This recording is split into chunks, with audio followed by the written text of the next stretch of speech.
இப்போ வெங்காயம் வதங்கிருச்சு. கொஞ்சம் இஞ்சி பூண்டு பேஸ்ட்டு போட்டு தக்காளி போட்டு நல்லா வதக்கிட்டு உப்பு போட்டு வதக்குவோம். உப்பையும் சேர்த்து நல்லா வதக்கிட்டு தக்காளி வதங்கினோன்னே மசாலா ஐட்டம் சேர்த்துக்கலாம்.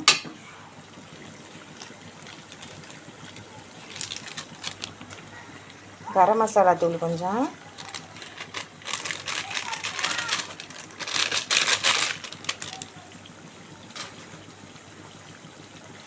மஞ்சத்தூள் கொஞ்சம், மிளகாய்த்தூள் கொஞ்சம்,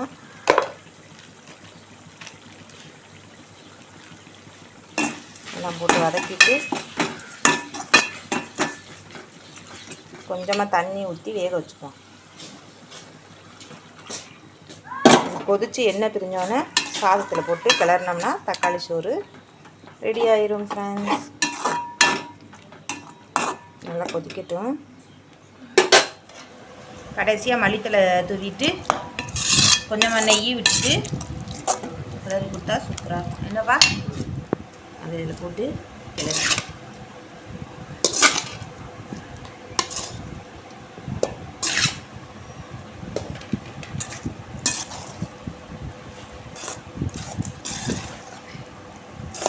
நெய் கொஞ்சம் ஊற்றுவான்.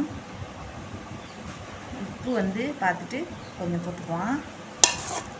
போட்டு கலர்ஃபுல்லான தக்காளி சாதம் ரெடி. இதுக்கு வந்து அவிச்ச முட்டை பொரிச்சு சாப்பிட்டா சூப்பராக இருக்கும். அப்பளம், அவிச்ச முட்டை, இந்த மாதிரி ஐட்டம் மட்டும் சாப்பிட்டோம்னா நல்லாயிருக்கும். Okay, bye friends. இன்னொரு வீடியோவில் பார்க்கலாம்.